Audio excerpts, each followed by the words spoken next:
Depuis 82, nous avons le même président. Voilà. Or, chez vous, quand votre cuisinier vous prépare toujours la même sauce, vous finissez par lui demander est-ce que c'est une ordonnance médicale. Les choses ont été faites, mais ce n'est pas suffisant. C'est un processus. Un processus n'est jamais terminé. C'est un peu la toile de Pénélope.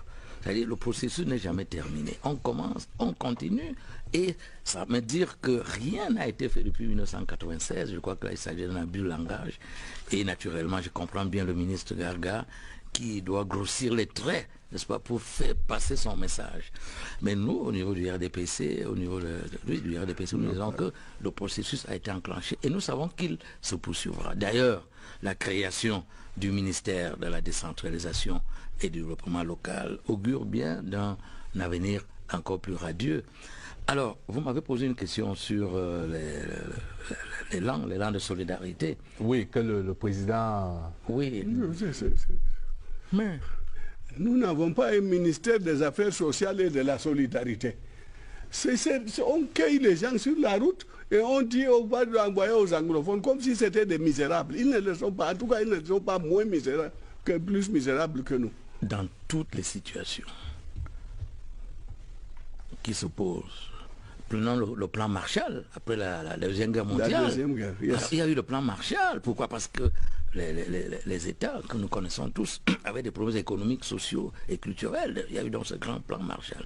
Et chaque fois... À la fin de la Deuxième Guerre mondiale. Oui, c'est normal. Mais donc, ici, ce n'est pas fini. Le plan devait être fait parmi les conditions à poser lors de la fameuse conférence, le fameux dialogue. Pourquoi attendre ce qu'on peut faire dans l'immédiat? Le président de la République a constaté qu'il y avait des maisons incendiées. On ne peut pas nier que certaines maisons ont été incendiées, qu'il y a eu il y a des problèmes. Il faut donc résoudre les problèmes. C'est la raison pour laquelle il a créé ce plan d'action d'urgence humanitaire. Comment dire non lorsqu'il s'agit d'un programme humanitaire?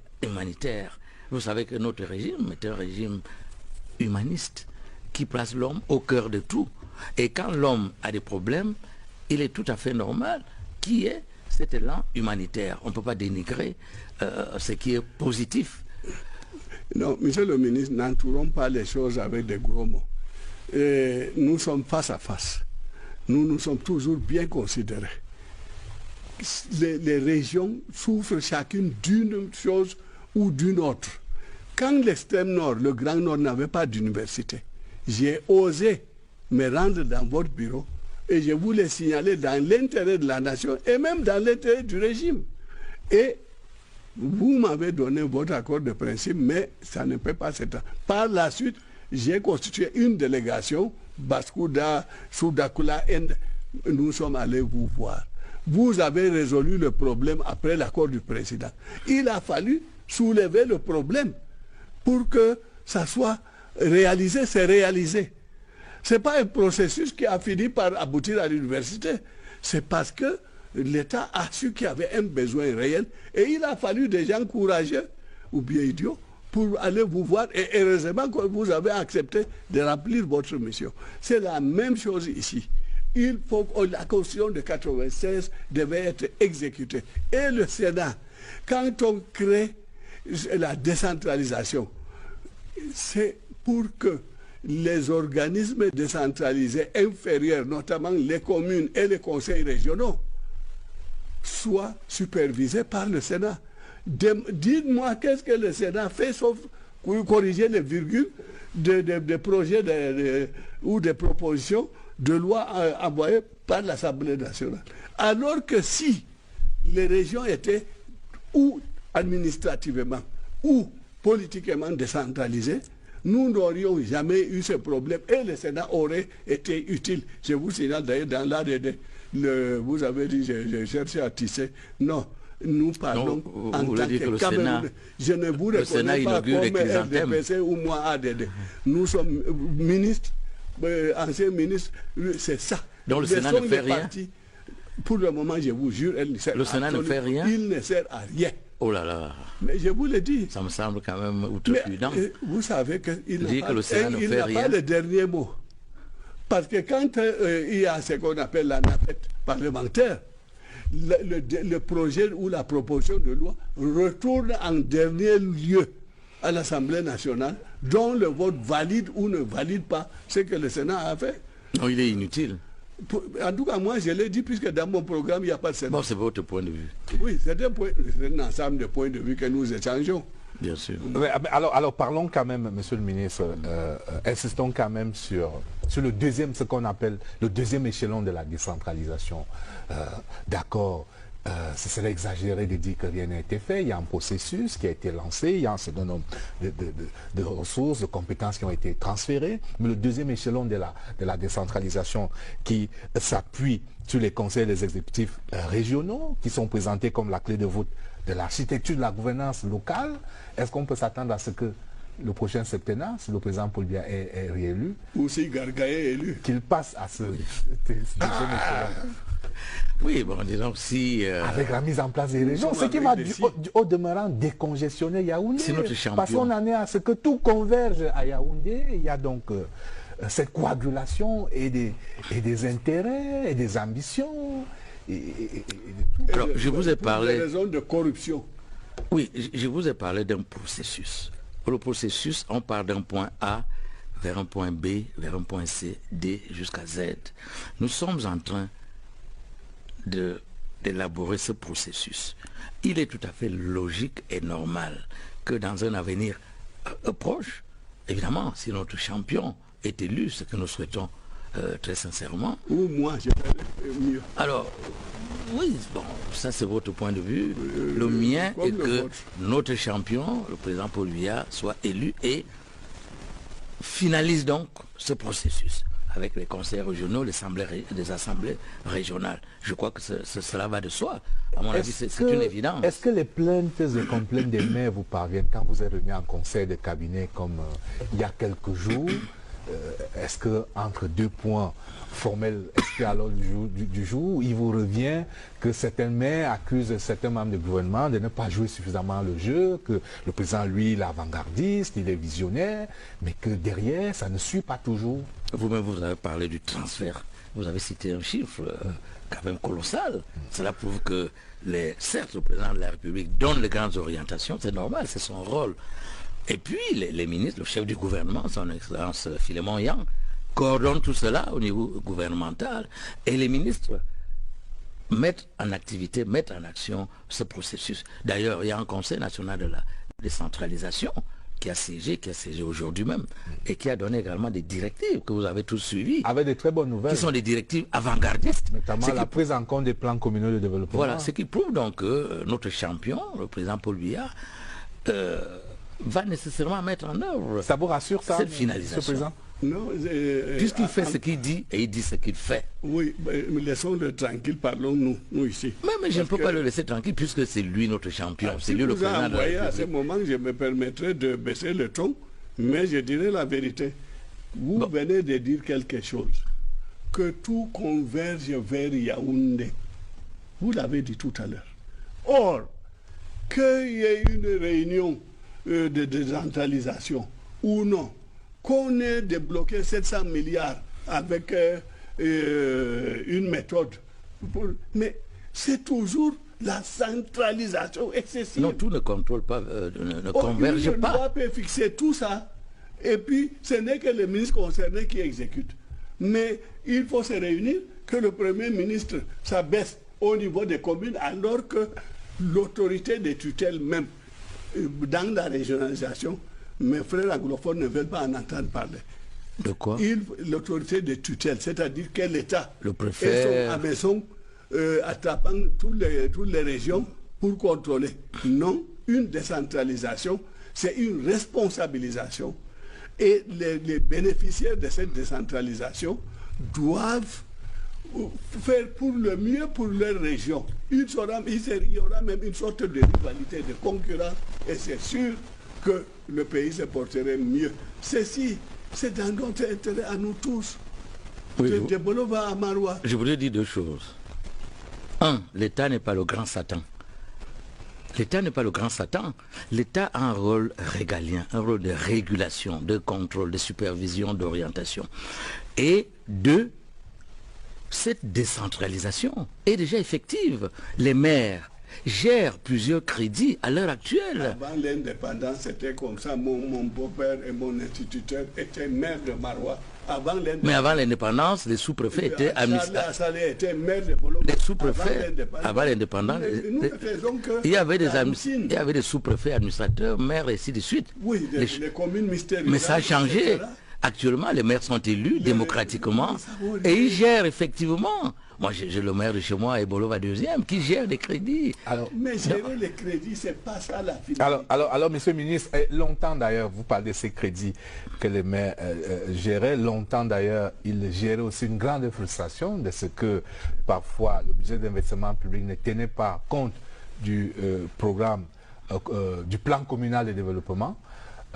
Parfois, il arrivait qu'ils reçoivent, pour ainsi dire, sur la tête une école, un forage, un endroit où il y avait déjà une école ou un forage. Mais depuis ce mardi, le Premier ministre chef du gouvernement a instruit au thème des travaux du Conseil national de la décentralisation que dès le 1er janvier, que ce soit les maires eux-mêmes qui effectivement décident sur la base du plan communal de développement des différents projets. Il y a là une évolution qu'il faut certainement... C'est le processus qui avance. Alors, dans la République exemplaire, monsieur le ministre, 7 ans après, quasiment, est-ce que l'on peut être fier de l'accompagnement que les hommes du renouveau ont apporté au président pour mettre en œuvre cette République exemplaire dans tous les segments de la vie nationale?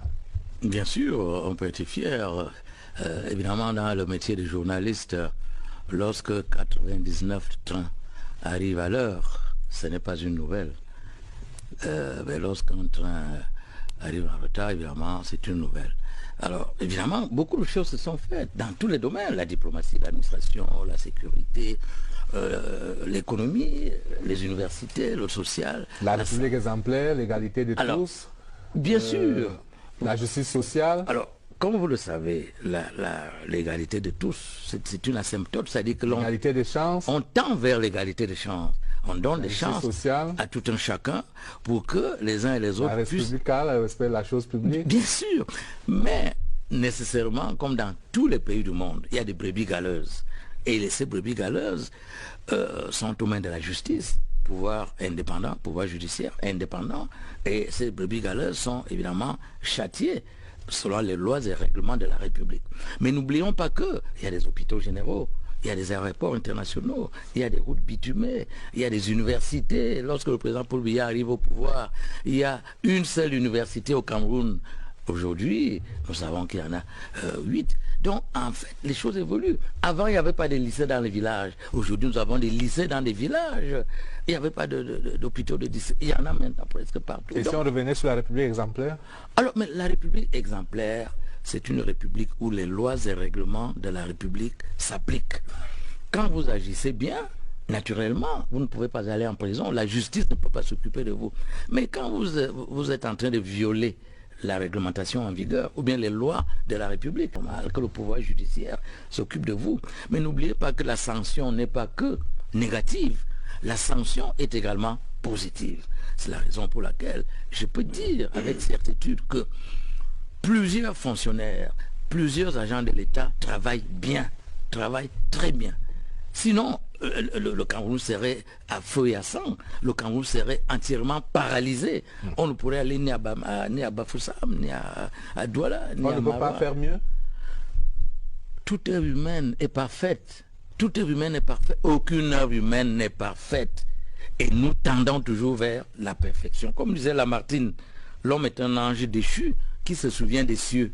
C'est-à-dire, nous sommes toujours plus ou moins déchus, mais nous faisons mieux pour améliorer l'existence. Alors, exemplaire, oui, dans la mesure où des efforts sont faits dans tous les domaines de compétences pour que les Camerounais soient à l'aise.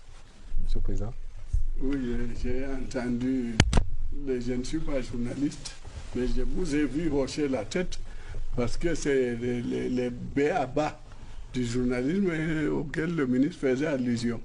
C'est le verre à moitié plein ou à moitié vide ou le bord kilométrique. C'est de cela, en fait, qu'il évoquait. C'est un journaliste de renom. Bon, ça, est-ce que la République est exemplaire? Ça, c'est le souhait du président. Maintenant, est-ce qu'on a fait pour qu'elle le devienne? Non. Aller en prison à Kodengui. Combien de ministres sont là-bas?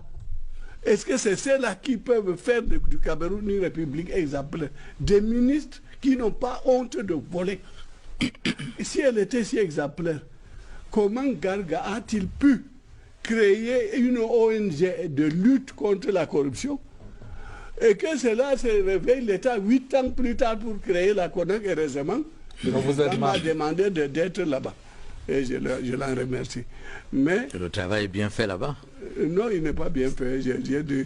Au départ, j'avais dit qu'on mangeait les biscuits, mais aujourd'hui, on n'a ni biscuits ni travail. Ça vaut rien. Sinon, ça ne vaut rien. Sinon, on ne peut pas travailler pendant 11 ans et la corruption continue. Moi, je sais ce que je vis. Je sais ce que j'ai vu. Vous avez suivi le rapport sur l'état de la lutte contre la corruption au Cameroun, lu à l'hôtel Hilton. Alors, le dysfonctionnement, ça a quel niveau? 1,642 milliard détournés, non pas dans la poche des gens. C'est-à-dire, on exonère. Tu importes des véhicules, des carreaux, tu es commerçant, tu es Sokada, on importe et on se débrouille en disant je vais te donner tant, même moi en exonération. Et on exonère. Le total d'exonération sur la petite période que j'ai contrôlée, c'est 1,642 milliard. Et au même moment, le ministre des Finances lançait un emprunt de 1,5 milliard, lequel emprunt était assujetti à des intérêts à payer en plus. Alors, où est-elle exemplaire? Alors, si vous êtes président, qu'est-ce que vous allez faire pour mettre fin à la corruption? Mais il suffit que je sois président, la corruption finit toute seule. Parce qu'on sait que je ne représente pas dans ce domaine. De manière mécanique? Non, de manière réaliste. Les gens sont réalistes, ils savent. Maintenant aussi, quand on parlait tout à l'heure des communes, j'ai contrôlé la communauté urbaine de Bafoussam. Tellement il a pris conscience de ce que je lui ai dit. Même s'il déplace une pierre au rond-point entre la BEAC et la communauté, il m'envoie un message.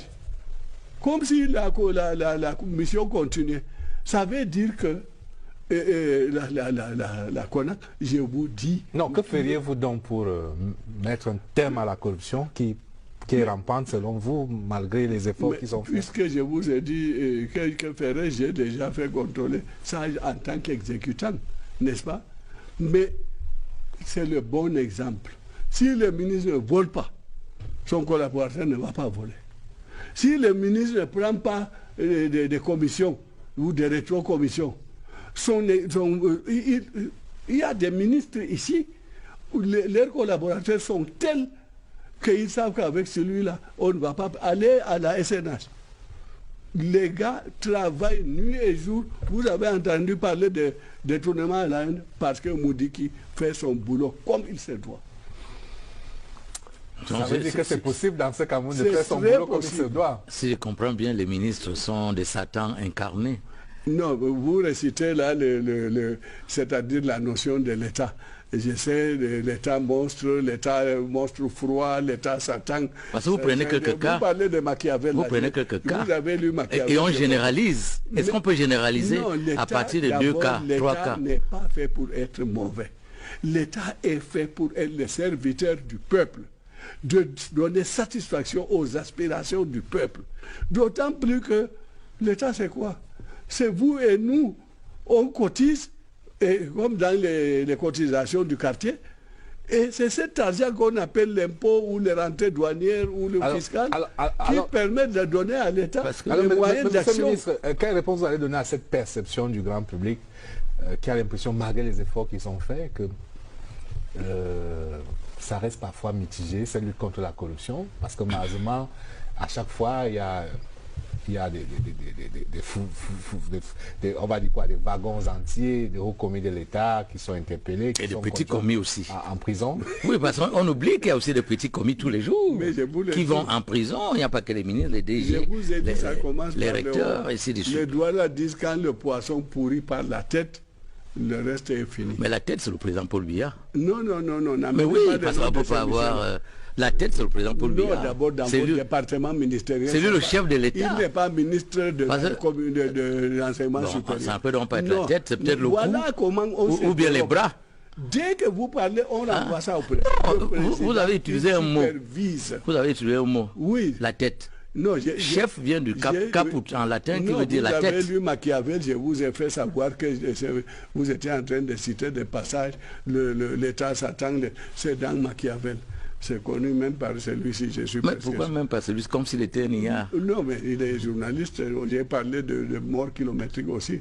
Alors donc, les efforts à faire pour la lutte contre la corruption, je crois que on peut le faire, mais tant que ces efforts ne sont pas assortis de sanctions le TCS, équitables. Il n'y a pas de TCS.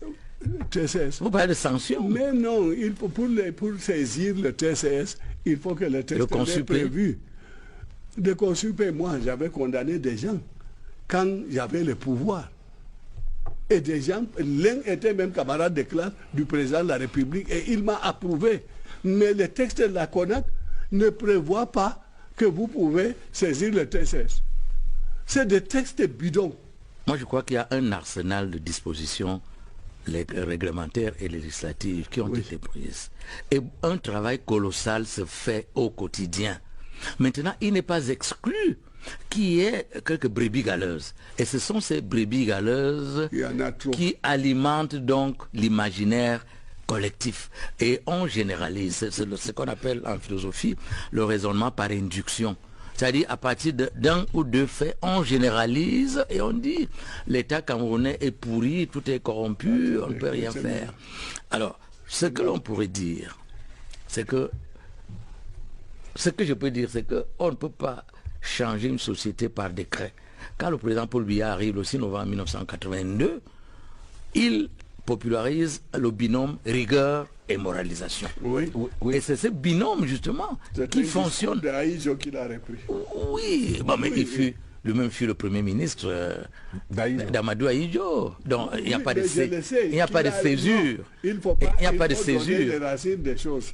C'est oui, pas en termes de césure. Mais on aurait pu alors, ça peut aussi traduire que la corruption n'a pas commencé en 1982, si on parle bien. Awana qui a fait créer le tribunal criminel spécial. Donc ça ne date pas d'aujourd'hui et on dit des bêtises vols, c'est faux. C'est Onana Awana qui a créé le TCS. On a seulement reproduit le Onana qui était Dokola. Le ministre Garga n'a pas répondu quand on lui demande qu'allez-vous faire concrètement pour mettre fin à la corruption. Il ne faut pas que ce soit un vœu pieux. Il ne faut pas dire oui, dès que je suis au pouvoir, immédiatement je mets fin à la corruption. Mais comment? Très bien. Voilà le problème. Alors, quand les rapports du CONSUPE arrivent et les rapports de la CONAC arrivent, je les fais étudier et je recherche la responsabilité de chacun et selon le degré de responsabilité, traduction au tribunal criminel spécial. Ce n'est pas ce qui se fait maintenant? Non, hélas, notre texte ne l'a pas prévu. Alors, messieurs, j'ai une question. Oui, à l'ère des réseaux sociaux, je vais vous répondre. À l'ère des réseaux sociaux, nous sommes là, c'est une société en conversation. Non, ici, c'est le ministre. Oui. Ici, c'est la dame, vous ne l'avez pas présentée. Oui, oui. Qui elle représente? Oui, elle s'appelle Catherine Toulou, elle est journaliste. Elle va relayer. Non, elle représente qui? Elle est journaliste à la CIATIV Télé. Monsieur le ministre, nous sommes en direct. Elle est journaliste à la CIATIV Télé. Elle va relayer le débat sur les réseaux sociaux. Les réactions sur les réseaux sociaux. Mais la durée, je ne comprends pas ce débat. Nous sommes dans une démocratie. Démocratie. C'est le peuple qui commande. Ce n'est pas un individu, c'est-à-dire Jacques Famondongo dans sa chambre qui dit « Je n'aime pas Paul Biya, il a 100 ans, il a 500 ans. » Non, c'est le peuple. C'est le peuple qui décide. Ce n'est pas un individu, fût-il le plus intelligent de la planète. C'est l'ensemble du peuple qui doit dire le président Paul Biya est candidat, il a tel âge, nous le votons ou nous ne votons pas. Personne en démocratie, et je dis bien personne, n'a le droit de dire parce que tu as 10 ans, parce que tu as 50 ans, tu ne mérites pas d'être candidat, ou bien parce que tu as 100 ans ou 90 ans. Ça n'a pas de sens au niveau de la démocratie. par essence. Parce que un homme qui a 90 ans ou 85 ans ou 80 ans peut avoir des idées géniales pour faire avancer la République. Et c'est le cas du président Paul Biya. Vous voyez comment le président Paul Biya a battu tous les autres candidats relativement aux ordinateurs. Le président Paul Biya a démontré qu'il était un président visionnaire, un président futuriste, parce qu'il a offert gratuitement des ordinateurs aux étudiants. Fait inédit à travers le monde. Aucun chef d'État ne l'a fait. Voilà donc des idées neuves, des idées futuristes qui sont portées par quelqu'un que l'on dit âgé. L'important, le débat que nous voulons, c'est un débat programme contre programme, vision contre vision. Qu'on nous dise que la vision du RDPC est caduque ou désuète ou obsolète, je vais donner immédiatement des arguments qui prouvent que notre vision, c'est la vision du futur. Paul Biya n'est pas un homme du passé, ni du présent, c'est un homme du futur. Et je suis prêt à le démontrer. Bien, je crois que M. le ministre fait sortir des choses qu'il avait dans la tête, parce que cette phrase qu'il vient de sortir, M. Mitterrand, vous êtes un homme du passé, signé qui Valéry Giscard d'Estaing. Cette phrase-là, elle n'est pas sortie gratuitement. Ça, c'est un.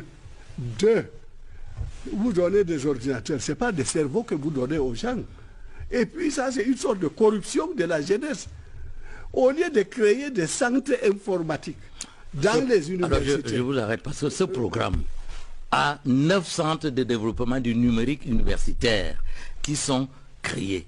Actuellement, le centre de Yaoundé 1 est quasiment terminé. Celui de Yaoundé 2 est en pleine construction. Et cela va se faire dans toutes les universités d'État. Donc, il n'y a pas que les ordinateurs arrimés au cloud de Microsoft.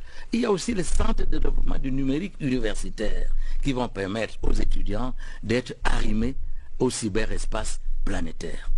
Et pourquoi avez-vous commencé par les ordinateurs, puisque s'il y a un centre du numérique, tout ça sert à tout le monde. Mais l'ordinateur individuel, d'abord, vous avez oublié d'organiser des séminaires de formation. Parce qu'il ne suffit pas de s'armer d'un ordinateur. Vous en savez quelque chose? Moi, je peux vous dire qu'il y a effectivement des séminaires. Il y a effectivement... Après 2 ans de la décision, avant le bœuf... Non. Dès que les ordinateurs sont arrivés, on a donné des directives pour que immédiatement... Monsieur le ministre, combien d'ordinateurs distribués à ce jour? 500. Ouf, on est déjà à près de 300 000. Hein. Les 500 000, on les attend quand? Et pour quelle production, on les attend, on attend. Quel changement cela a-t-il apporté? Dès que nous aurons terminé, parce que nous sommes actuellement au niveau des instituts privés d'enseignement supérieur, nous avons terminé avec les 8 universités d'État et avec les grandes écoles tutorées par le ministère de l'enseignement supérieur. Après, maintenant, on va aller, on a commencé. Dans un gouvernement, quand d'abord on réfléchit avant d'agir, et quand on agit, on fait une évaluation. Parmi les premiers bénéficiaires... Le président Paul Biya n'a pas réfléchi avant de donner les 500 000 ordinateurs. Mais c'est lui, c'est son offre, c'est l'offre du président. C'est vous qui êtes secrétaire à la communication. Mais non, c'est le président qui a offert les 500 000. Enlever, partez de votre poste, laissez-les être les responsables. Mais non, c'est ça qui gêne. On vous remet tout sur la tête. Est-ce un don ministériel? Non. Alors, 300 000 ordinateurs distribués à ce jour. Le président Paul Biya a réfléchi avant de donner. Alors, je vous pose la question sur l'échéance des 500 000. On arrive au bout quand? Je le connais. Monsieur le ministre, on arrive au bout du process quand? Il ne peut pas écrire son nom sur un ordinateur. Parce que ça devient la pub. Il n'est pas... Vous en êtes sûr? Mais je suis non, sûr. Je suis dubitatif. Il n'est pas le genre qui s'est fait de la pub, qui s'est bombé la poitrine pour dire c'est moi qui ai donné les ordinateurs. En êtes-vous sûr? J'en suis sûr et certain. Bon, d'accord. Et si vous voulez, on demande l'audience tous les 2. Je ne voudrais pas aller plus loin. Ah bon? Mais je vous pose tout simplement une question. Oui. Hein? C'est une figure de style. Alors, monsieur le ministre, le style.